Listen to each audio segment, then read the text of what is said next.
قرآن کریم کی ایک دو آیتیں آپ کے سامنے تلاوت کی گئی ہیں.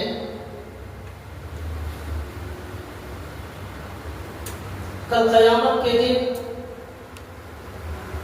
جب اللہ تعالیٰ کے دربار میں سارے انسان حاضر کیے جائیں گے تو سب سے پہلے میں نے کہا تھا کہ حساب و کتاب شروع نہیں ہو رہا ہوگا. تو اللہ کے نبی صلی اللہ علیہ وسلم کی سفارش سے اللہ تعالیٰ حساب و کتاب شروع فرمائیں گے. جب حساب و کتاب شروع ہوگا تو اللہ تعالیٰ 70,000 لوگوں کو بغیر حساب کے جنت میں داخل فرمائیں گے. اس کے بعد اللہ تعالیٰ کے عرش کے نیچے ایک جگہ ہے جس کا نام ہے علیین. اس جگہ میں ہر انسان کا نام عمل رکھا ہوا ہے. ہر انسان جو زندگی میں نیک کام کرتا تھا اور اچھے کام کرتا تھا وہ سارے نام اعمال تمام انسانوں کے اللہ کے عرش کے نیچے رکھے ہوئے ہیں. اللہ تعالیٰ جب حساب و کتاب شروع کرنے کا فیصلہ کریں گے، امام قرطبی نے اپنی کتاب التذکرہ کے اندر لکھا ہے کہ اللہ تعالیٰ کے حکم سے اللہ کی قدرت ایسی ظاہر ہوگی کہ اللہ تعالیٰ حکم دیں گے تو سارے لوگوں کے نام اعمال، اتنے کروڑ اربوں خربوں لوگوں کے نام اعمال اللہ کے صرف کن سے سب لوگوں کے ہاتھوں میں پہنچ جائے. 2-4 سیکنڈ کے اندر اللہ کے حکم سے ہر انسان کا جو نام عمل ہے برابر اس کے ہاتھ میں وہ نام عمل پہنچ جائے گا. اس کے لیے زیادہ دیر نہیں لگے گی، یہ اللہ کی قدرت ہوگی. اس نام عمل کو جب ہاتھ میں دیا جائے گا، وہ جس شکل میں بھی ہوگا نام عمل ہم تو نہیں جانتے. لکھنے کی چیز تو ہمارے یہاں کاپی ہوتی ہے، کتاب ہوتی ہے، وہ اللہ جانتے ہیں کہ وہ کیا چیز ہوگی. اس میں نام اعمال لکھا ہوا ہوگا، وہ اڑ کر عرش کے نیچے سے ہر انسان کے ہاتھ میں اس کا نام عمل پہنچ جائے. اس نام عمل کے اوپر لکھا ہوا ہوگا اقرأ کتابک کفی بنفسک اليوم علیک حسیبا. تم خود اپنا نام عمل پڑھ لو، تم خود اپنا نام عمل پڑھ لو. کفی بنفسک اليوم علیک حسیبا. آج حساب لینے کے لیے، آپ کا حساب لینے کے لیے آپ خود کافی ہیں. آپ کا حساب لینے کے لیے آپ خود کافی ہیں. آپ اپنا حساب دیکھ لیجئے، اپنا حساب پڑھ لیجئے. کسی اور کو بتانے کی، بولنے کی ضرورت نہیں ہے. آپ کا ایمان کیسا تھا، آپ کی نمازوں کا کیا حال تھا، آپ کے حلال حرام کا کیا حال تھا، سچائی کا، امانت کا، خیانت کا کیا حال تھا، ایمان کتنے اعلیٰ درجے کا تھا، یہ سارا ریکارڈ اس کے اندر لکھا ہوا ہے. آپ خود پڑھ لیجئے، آپ اپنا حساب لینے کے لیے کافی ہیں. یہ اس کے نام عمل میں لکھا ہوا ہوگا اور اس کے ہاتھ میں وہ دیا جائے. یہ جو نام عمل اس کے ہاتھ میں دیا گیا ہے، اس نام عمل کو لکھنے کے لیے اور اس کی حفاظت کرنے کے لیے اللہ تعالیٰ نے بہت زبردست ایک نظام بنایا. کیا نظام بنایا؟ اللہ نے قرآن کریم میں فرمایا وَإِنَّ عَلَيْكُمْ لَحَافِظِينَ كِرَامًا كَاتِبِينَ يَعْلَمُونَ مَا تَفْعَلُونَ. بلا شبہ اے لوگوں، اے انسانوں، تمہارے اوپر ہم نے نگرانی کرنے والے فرشتوں کو مقرر کر دیا ہے. نگرانی کرنے والے فرشتوں کو مقرر کر دیا ہے. ان علیکم لحافظین کرامن کاتبین. وہ فرشتوں کی صفت یہ ہے جن کو لکھنے کی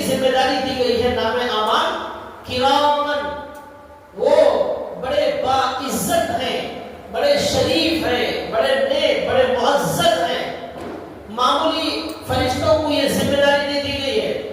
ہر فرشتہ بہت اعلیٰ درجے کی صفت کا حامل ہوتا ہے، لیکن یہاں اللہ نے کہا کرامن، بڑے باعزت اور بڑے شریف، بڑے معزز فرشتوں کو یہ ذمہ داری دی گئی ہے. کاتبین، ان کی ذمہ داری یہ ہے کہ تمہارے بالغ ہونے سے لے کر موت کی آخری سانس تک کاتبین وہ لکھتے چلے جا رہے ہیں، لکھتے چلے جا رہے ہیں، لکھتے چلے جا رہے ہیں. ان کا کام لکھنا ہے. ان فرشتوں کا کوئی اور کام نہیں ہے. صرف اسی لیے اللہ نے ان کو یہ ذمہ داری دی ہے کہ سارے کاموں کو چھوڑ کر آپ یہ ڈیوٹی انجام دیں. لکھا ہے کہ ایک انسان پر 20 فرشتے کام کرتے ہیں. اس کے نام اعمال لکھنے والے 4 فرشتے، دن میں کام کرنے 2 فرشتے لکھنے والے، پھر وہ دن والے چلے جاتے ہیں، رات میں 2 فرشتے آتے ہیں لکھنے والے. تو اعمال نامہ لکھنے کے لیے 4 فرشتوں کی ذمہ داری. روح نکالنے والوں کی ذمہ داری الگ، رزق تقسیم کرنے کی ذمہ داری الگ، ہواؤں کی، بادلوں کی، زمین سے اناج اگانے کی ان کی ذمہ داری الگ. پھر کچھ فرشتے انسان کے ساتھ ہوتے ہیں اس کی حفاظت کرنے کے لیے. اللہ نے اس کا بھی ذکر فرمایا قرآن کریم میں، یحفظونہ من امر اللہ، اللہ کے حکم سے فرشتے انسان کی حفاظت کرتے ہیں، جنات سے، شیاطین سے اور بھی بہت ساری چیزوں سے حفاظت کرنے والے فرشتے الگ. اس طرح 20 فرشتے ایک انسان کی خدمت پر مامور ہیں اور اس کی ذمہ داری ان کو دی گئی. تو یہ 4 فرشتے نام اعمال لکھنے والے، دن کے 2 اور رات کے 2. اللہ تعالیٰ نے یہاں فرمایا کرامن کاتبین، بڑے شریف فرشتے، بڑے معزز فرشتے، اور ہمیشہ ان کا کام لکھتے رہنا ہے، لکھتے رہنا ہے. کرامن کاتبین یعلمون ما تفعلون، وہ فرشتے جو کچھ تم کرتے ہو، یعلمون وہ فرشتے جانتے ہیں. تم جو بھی عمل کرو، رات میں کرو، دن میں کرو، بھول کر کرو، جان بوجھ کر کرو، اور تنہائی میں کرو، خلوت میں کرو، جلوت میں کرو، وہ فرشتے سارے تمہارے اعمال کو اچھی طرح جانتے ہیں. اس کی تفسیر میں لکھا ہوا ہے ہمارے دل کی نیتوں کو بھی وہ فرشتے جانتے ہیں، ہمارے عقیدے کو جانتے ہیں، ہمارے دل کے خیالات کو جانتے ہیں. وہ سب کا سب وہ فرشتے اس کے اندر لکھتے ہیں اور محفوظ کرتے ہیں. یہ اللہ نے ان کی ذمہ داری دی. اس طرح وہ فرشتے ہمارے ساتھ لگے رہتے ہیں، اور لکھا ہے کہ 1 سیکنڈ کے لیے بھی وہ ہمارے سے جدا نہیں ہوتے. چاہے انسان سو رہا ہو، چاہے انسان چل رہا ہو، چاہے گھر میں ہو، چاہے سفر میں ہو، کہیں بھی ہو، وہ فرشتے اس کے ساتھ ہوتے ہیں. اللہ نے اس کا ذکر قرآن کریم میں اور بھی کئی جگہ فرمایا. اللہ تعالیٰ نے یہ کہا کہ وہ فرشتوں کی ایسی ذمہ داری دی گئی ہے، وہ چھوڑ کر کہیں نہیں جاتے انسان کو. جو بھی گناہ ہوتا ہے فوراً لکھ لیتے ہیں، جو نیکی کرتا ہے فوراً لکھ لیتے ہیں. اس طرح ہمارا نام اعمال تیار کیا جا رہا ہے. انسان اگر یہی سوچ لے جو بھی گناہ کرنے سے پہلے کہ یہ میرا عمل لکھا جا رہا ہے اور کل قیامت کے دن مجھے دکھایا جائے گا اور مجھے اس کا حساب دینا ہوگا، تو اس کی اصلاح کے لیے یہی ایک چیز کافی ہو جائے. لیکن انسان یہ سمجھتا ہے کہ میرے گناہوں کا علم کسی کو نہیں ہے، میں چھپ کر گناہ کر رہا ہوں، میں رات میں گناہ کر رہا ہوں، میں دروازہ بند کر کے گناہ کر رہا ہوں. وہ فرشتے کبھی چھوڑ کر نہیں جاتے. اللہ کے نبی نے ایک حدیث میں فرمایا ننگے ہونے سے اللہ نے تم کو منع کیا ہے. ضرورت پر سٹر کھول سکتے ہیں، بے ضرورت بے حیا ننگا بن کر رہنے سے اللہ نے منع کیا ہے. کیوں؟ وہ فرشتے بڑے شرم والے ہیں. جب انسان اپنا سٹر کھولتا ہے وہ فرشتے اس سے ذرا دور ہو جاتے ہیں. دور ہونے کے باوجود اس وقت بھی جو گناہ ہوتا ہے اس کا علم ان کو ہوتا ہے، لیکن فرشتے ذرا دور ہو جاتے ہیں. تو لہذا اللہ نے ننگے ہونے سے بغیر ضرورت کے منع کیا. بیت الخلا جاتے ہیں، نہانے کے لیے جاتے ہیں، اس وقت فرشتے تھوڑا سا دور ہوتے ہیں. اس کے علاوہ کسی بھی موقع پر وہ فرشتے انسان سے الگ نہیں ہوتے. اس طرح وہ فرشتے لکھنے کی ذمہ داری نبھا رہے ہیں. انتقال کی آخری سانس تک وہ انسان کے ساتھ رہتے ہیں. یہاں تک کہ لکھا ہے روح المانی کے اندر جب انتقال ہوتا ہے وہ فرشتے اللہ سے پوچھتے ہیں کہ اب ہماری کیا ذمہ داری ہے. اللہ کہتے ہیں کہ تم اس کی قبر کے پاس رہو اور اگر نیک بندہ ہے تو تم ذکر کرتے رہو، اس کے نام اعمال میں وہ ذکر بھیجتے رہو، اور اگر گنہگار ہے، کافر، مجرم، فاسق ہے، اس کی خبر پر لعنت بھیجتے رہو، یہاں تک کہ اللہ قیامت کے دن جب سارے مردوں کو زندہ کریں گے، جب یہ زندہ ہوگا وہی فرشتے اس کو اٹھا کر اللہ کے سامنے لے جا کر کھڑا کریں گے اور اس کے گلے میں نام اعمال ڈال دیا جائے گا. یہ پکڑ کر معہا ساقط و شہید، قرآن کہتا ہے معہا ساقط و شہید، اس کے ساتھ دو فرشتے ہوتے ہیں، ایک گواہ اور ایک اسے میدان حشر میں لے جانے والا. یہ دو فرشتے اسے اللہ کے دربار میں کھڑاتے ہیں، وہاں بھی ان کی یہ ذمہ داری ہوتی ہے. اب بتائیے کس کے اندر گناہ کرنے کی ہمت ہے جب یہ حال ہے ہمارا. اس کے بعد لکھا ہے کہ یہ فرشتوں کی ایسی ذمہ داری. ایک جگہ اللہ نے قرآن کریم میں فرمایا ما یلفظ من قول الا لدیہ رقیب عتید، تمہارے زبان سے جو بھی کلمہ نکلتا ہے، زبان سے جو بھی بات نکلتی ہے، ما یلفظ من قول، جو بھی بات نکلتی ہے، من قول الا لدیہ رقیب عتید، مگر اس انسان کے پاس ایک نگرانی کرنے والا فرشتہ بالکل تیار رہتا ہے اس زبان سے نکلے ہوئے جملے کو لکھنے کے لیے. سبحان اللہ لکھ لیا، الحمدللہ لکھ لیا، لا الہ الا اللہ لکھ لیا. قیامت کے دن پوری زندگی میں کتنی مرتبہ لا الہ الا اللہ کہا، کتنی مرتبہ سبحان اللہ کہا، وہ سب کا سب دکھایا جائے گا. اور قرآن کریم کتنا پڑھا وہ سب دکھایا جائے گا. اس کے مقابلے میں گالی دیتا تھا وہ سب لکھا جائے گا، جھوٹ بولتا تھا، غیبت کرتا تھا، پیٹ کے پیچھے برائی کرتا تھا، سازش کرتا تھا اور دوسرے کو بدنام کرنے کا مشورہ کرتا تھا، ذلیل کرتا، سب کچھ لکھا ہو جائے، ایک ایک بول لکھا جائے. یہاں اس آیت پر غور کیجئے، ما یلفظ من قول، جو بھی بات نکلتی ہے، جو بھی کا مطلب یہ ہوا ہم کہتے ہیں چائے لاؤ، پانی لاؤ، دودھ لاؤ، وہ بھی لکھتے ہیں، تو اس کا جواب یہ ہے جی یہ بھی لکھتے ہیں. آپ جو بھی بولو زبان سے وہ سب لکھتے ہیں. تو اب سوال یہ ہے کہ وہ لکھنے کا کیا فائدہ ہے؟ اس پر تو نہ ثواب ہے نہ سزا ہے. تو اس کا جواب یہ ہے کہ فرشتے جو بھی زبان سے نکلتا ہے وہ لکھ لیتے ہیں، چاہے ثواب کا کام ہو یا گناہ کا کام ہو یا نہ ہو، سب لکھ لیتے ہیں. میں جا رہا ہوں، میں سفر میں جا رہا ہوں، یہ جو بھی بولو لکھ لیتے ہیں. لیکن ہر جمعرات کے دن وہ فرشتے نام اعمال میں سے ان چیزوں کو نکال دیتے ہیں جن سے ثواب کا کوئی تعلق نہیں ہے، گناہ کا کوئی تعلق نہیں ہے. جیسے پانی لاؤ، دودھ لاؤ، اس کا کوئی گناہ سے نیکی سے تعلق نہیں ہے. ان چیزوں کو وہ فرشتے مٹا دیتے ہیں. قرآن میں اللہ نے کہا یمحو اللہ ما یشاء ویثبت، اللہ جو چاہے مٹا دیتے ہیں اور جو چاہے رکھتے ہیں، لکھتے ہیں. تو اس کا مطلب یہی بیان کیا گیا ہے کہ بہت ساری چیزوں کو نکالتے ہیں جس کا تعلق گناہ یا نیکی سے ہے، وہ نام اعمال میں رکھا جاتا ہے. ایسا زبردست نام اعمال تیار ہو رہا ہے. اس لیے جو بھی زبان سے لفظ نکالو یہ سوچ کر نکالو کل قیامت کے لیے مجھے اللہ کو اس کا جواب دینا ہے. جو بھی دیکھو تو وہ بھی اللہ کو جواب دینا ہے، جو سنو اس کا بھی اللہ جواب دینا ہے. اور اس آیت کے اندر نقطہ غور کیجئے، ما یلفظ من قول، جو بھی زبان سے نکلتا ہے وہ لکھا جاتا ہے. حالانکہ کانوں سے دیکھو، کانوں سے سنو وہ بھی لکھا جاتا ہے، آنکھوں سے دیکھو وہ بھی لکھا جاتا ہے، چل کر کہاں جا رہا ہے وہ بھی لکھا جاتا ہے. لیکن زبان سے نکلنے کا ذکر اللہ نے یہاں اس لیے کیا ہے کہ زیادہ گناہ اسی زبان سے ہوتے ہیں، زیادہ نیکیاں اسی زبان سے ہوتی ہیں. قرآن اسی زبان سے پڑھا جاتا ہے، نماز اسی زبان سے نماز میں ہم پڑھتے ہیں، ذکر اسی زبان سے ہوتا ہے، سچ اسی زبان سے بولتے ہیں.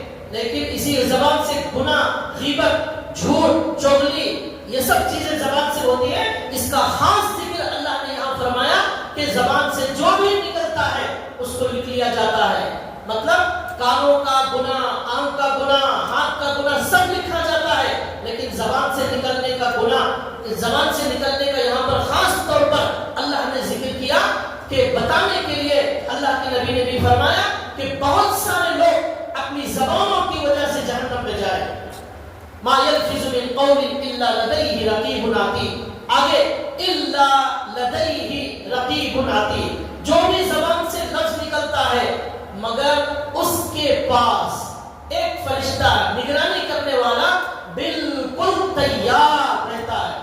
یہاں اللہ نے جو لفظ استعمال کیا ہے وہ ہے لدیہ، الا لدیہ. عربی گرامر کے حساب سے فرشتہ اس کے پاس ہوتا ہے. پاس بتانے کے لیے دو لفظ آتے ہیں، اندا ایک لدا. اندی مال، میرے پاس مال ہے، لدیہ مال، میرے پاس مال ہے. دونوں لفظ استعمال ہوتے ہیں، لیکن لدا اس وقت استعمال ہوتا ہے جب میرے ہاتھ میں، میرے قبضے میں مال ہو، میرے بالکل قریب ہو. اندا اس وقت بولتے ہیں جب میرے گھر میں بھی مال ہو تو بھی میں بول سکتا ہوں میرے پاس مال ہے. جب میں تو بھی میں اندا بول سکتا ہوں. لیکن لدا کا جو لفظ ہے وہ اس وقت استعمال ہوتا ہے جب وہ میرے قبضے میں، میرے قریب ہو. اللہ یہاں اشارہ، اس آیت میں اشارہ ہو رہا ہے وہ فرشتے تمہارے پاس ہوتے ہیں کا مطلب تمہارے ساتھ ہوتے ہیں. ایسا نہیں ہوتا کہ آپ گھر میں ہیں فرشتے مسجد میں ہیں، فرشتے گھر میں ہیں آپ مسجد میں ہیں، آپ سفر میں ہیں فرشتے حضر، ایسا نہیں ہوتا. آپ سفر میں ہیں فرشتے سفر میں، آپ مسجد میں ہیں فرشتے مسجد میں، آپ گھر میں ہیں فرشتے گھر میں، بالکل لگے ہوئے رہتے ہیں. یہ لفظ بتا رہا ہے لدا، الا لدیہ رقیب عتید. عتید کے معنی وہ فرشتہ جو ہمارے ساتھ ہے، بالکل ہمارے قریب ہے، وہ بالکل تیار بیٹھا ہوا ہے، بالکل تیار. ایسا نہیں کہ وہ اپنے کام میں مصروف ہے، فرشتہ ذکر میں مصروف ہے، اسے ہمارے عمل کا پتہ نہیں چل رہا، ایسا نہیں. عتید لکھنے کے لیے بالکل تیار بیٹھا ہے. ادھر زبان سے لفظ نکلا فوراً لکھ لیتا ہے، اس لیے کہ فرشتے اللہ کی نافرمانی نہیں کرتے. لا یعصون اللہ ما امرهم ویفعلون ما یؤمرون. اللہ کے فرشتے بالکل نافرمانی نہیں کرتے، جو حکم دیا جاتا ہے اس پر عمل کرتے ہیں. تو فرشتہ بالکل تیار ہوتا ہے. اس لیے ہمیں اب سوچ سمجھ کر زندگی گزارنا ہے کہ اس طرح اللہ نے ہمارے عمل کو لکھنے کا سسٹم اور نظام بنایا ہے. یہی وہ نام اعمال ہے جو فرشتے لکھ رہے ہیں. یہ کل قیامت کے دن ہمارے ہاتھوں میں دیا جائے گا. لکھا ہے کہ ایک حدیث کے اندر آتا ہے کہ اللہ کے نبی صلی اللہ علیہ وسلم نے فرمایا کہ بندہ کبھی کبھی بے شعوری میں، انجانے میں اپنی زبان سے کوئی اچھی بات بول دیتا ہے. اسے معلوم نہیں ہوتا کہ وہ کتنی اچھی بات ہے، کتنی عمدہ بات اس نے اپنی زبان سے نکالی ہے. اس کا علم اس بندے کو نہیں ہوتا، لیکن اللہ تعالیٰ کے پاس اس زبان کے نکلے ہوئے جملے کی وجہ سے قیامت تک کے لیے اللہ اپنی رضامندی اس بندے کے لیے لکھ دیتے. ایک جملے سے اللہ قیامت تک کے لیے اس سے راضی ہو جاتے ہیں. اسے پتہ نہیں رہتا اتنی اچھی بات وہ اپنی زبان سے نکالتا ہے. اور اللہ کے نبی نے فرمایا کبھی ایسا بھی ہوتا ہے کہ وہ اپنی زبان سے ایسی گندی بات، ایسی غلط بات، ایسی جھوٹی بات نکالتا ہے کہ اس کی وجہ سے قیامت تک کے لیے اللہ کی ناراضگی اس بندے کے لیے لکھ دی جاتی ہے. ایک زبان کا جملہ اللہ کو ہمیشہ کے لیے ناراض کر دیتا ہے.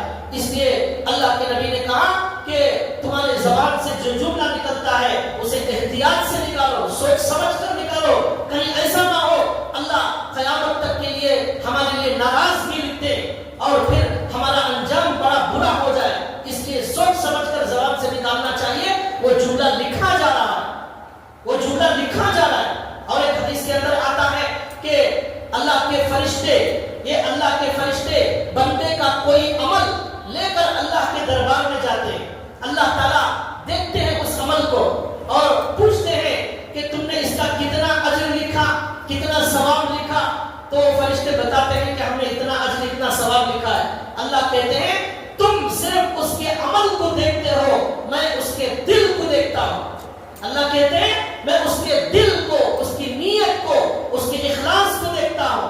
اس لیے یہ جو تم نے ثواب لکھا ہے بہت کم لکھا ہے، اس کے اندر بڑا اخلاص تھا. اس نے صرف اللہ اجر 700 گنا بڑا چڑھا کر لکھو. ایک نیکی کیا ہے 700 نیکیوں کے برابر لکھو. اس لیے کہ اخلاص اس کے اندر بہت زبردست ہے.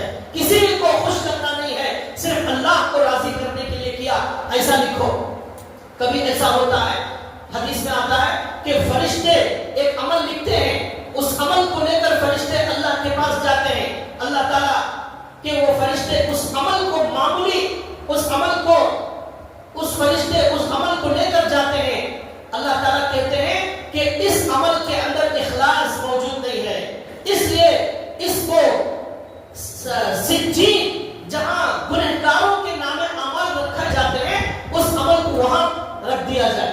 یعنی کوئی زیادہ ثواب اس کے اندر نہیں ملتا, اس لیے کہ اس کے اندر اخلاص نہیں ہوتا, بڑا چڑھا کر اس کا ثواب نہیں دیا جاتا.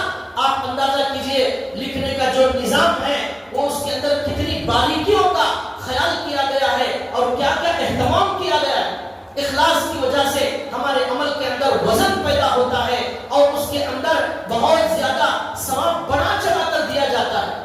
لکھا ہے کہ ایک بادشاہ تھا, اس نے ایک بہت بڑی عالیشان مسجد بنائی. مسجد بنانے کے بعد بادشاہ نے یہ اعلان کیا مسجد بنانے سے پہلے کہ اس مسجد کا پورا خرچہ بادشاہ اپنے جیب سے خرچ کرے گا. کوئی بھی بستی والا اپنا پیسہ اس مسجد کے بنانے میں خرچ نہ کرے. چنانچہ مسجد کی تعمیر شروع ہو گئی اور مسجد بن کر تیار ہو گئی. بڑی عالیشان مسجد بن کر تیار ہو گئی. لوگ دور دور سے دیکھنے کے لیے مسجد کو آنے لگے. مسجد کے باہر ایک پتھر لگایا گیا تھا جس میں لکھا تھا کہ بادشاہ نے, جس کا نام یہ ہے, اس کے والد کا نام یہ ہے, اس نے یہ مسجد اپنے سر پہ خاص سے بنائی. مسجد بن گئی, نمازیں شروع ہو گئی. کچھ دنوں کے بعد بادشاہ خواب میں دیکھتا ہے کہ خواب میں یہ دو لوگ آئے ہیں اور ایک آدمی کہہ رہا ہے کہ یہ مسجد کس نے بنائی. دوسرا آدمی کہتا ہے اسی محلے کی فلاں عورت نے یہ مسجد بنائی ہے, اس کا نام یہ ہے. یہ آدمی کہتا ہے نہیں یہ تو بادشاہ نے بنائی ہے. لیکن وہ آدمی کہتا ہے نہیں نہیں یہ بادشاہ نے نہیں بنائی بلکہ محلے کے اندر ایک عورت رہتی ہے, فلاں جگہ رہتی ہے, اس کا یہ نام ہے, اس نے یہ مسجد بنائی. یہ خواب آیا بادشاہ کو. پہلے دن خواب دیکھا, دوسرے دن بھی وہی خواب, پھر وہی خواب آیا. تو اس نے علماء سے مل کر تعبیر پوچھی, اس خواب کی تعبیر کیا ہے. تو علماء اکرام بیٹھے غور کرنے لگے اور بادشاہ سے کہا کہ اس عورت کو بلایا جائے. تو بادشاہ نے اعلان کیا, تو اس کے اندازے کے مطابق کچھ عورتوں کو بلایا گیا. تو بادشاہ نے ایک عورت کو پہچان لیا, یہی وہ عورت ہے جس کو مجھے خواب میں دکھایا گیا کہ اس نے یہ مسجد بنائی. اس عورت کے بارے میں معلوم ہوا وہ جھوپڑی میں رہتی ہے, اس کے پاس کھانے کے لیے بھی 2 روٹی موجود نہیں ہے. کوئی کبھی ملتا ہے تو کھا لیتی ہے, نہیں تو کبھی ادھر ادھر سے پڑوسیوں سے مانگ کر کھا لیتی ہے. وہ یہ مسجد بنانے والی ہے. اب بادشاہ کو بڑا تعجب ہوا, علماء کو بھی بڑا تعجب ہوا کہ آخر کیا ہوا ایسا کہ اس کے خواب میں ایسا آ رہا ہے کہ بادشاہ نے نہیں اس غریب اور فقیر عورت نے یہ مسجد بنائی. چنانچہ اس عورت کو پوچھا گیا کہ تم نے اس مسجد کے لیے کیا کیا ہے. اس عورت نے کہا میں کیا کر سکتی ہوں, میرے پاس تو میرے ہی کھانے کا کوئی نظام نہیں ہے, میں کیا کر سکتی ہوں. تو اس نے کہا غور کرو, کچھ تو کیا ہوگا, کوئی تعلق ہے اس خواب کا تمہارے سے. اس عورت نے غور کیا, غور کرنے کے بعد اس نے یہ بتایا کہ ایک مرتبہ ایسا ہوا, اب یاد آ رہا ہے کہ میں مسجد کے باہر سے گزر رہی تھی اور مسجد کو پتھر لانے والے بیل باہر بندھے ہوئے تھے, مسجد کو مٹی لانے والے بیل باہر بندھے ہوئے تھے اور وہ گائے اور بیل پانی پینا چاہ رہے تھے. وہ پانی کی جو بالٹی تھی وہ ذرا دور رکھی ہوئی تھی, میں نے اس بالٹی کو ذرا قریب کر دیا تاکہ وہ گائے اور بیل آسانی سے پانی پی لے. میں اللہ کے گھر کے لیے کچھ کر نہیں سکتی, میرا اللہ اسی عمل کو قبول کر لے گا تو اللہ مجھے ثواب دیں گے. اس نیت سے میں نے وہ بالٹی کو گائے کے قریب کر دی تھی, بس اتنا مجھے یاد ہے, اس کے علاوہ میں نے ایک پیسہ اس مسجد میں نہیں دیا ہے. اب علماء نے کہا کہ اس چھوٹے سے عمل کی وجہ سے اللہ نے یہ لکھ دیا ہے نام اعمال میں, یہ پوری مسجد بنانے والی یہ غریب عورت ہے. اور بادشاہ جو دکھاوے کا پتھر لگاتا تھا مسجد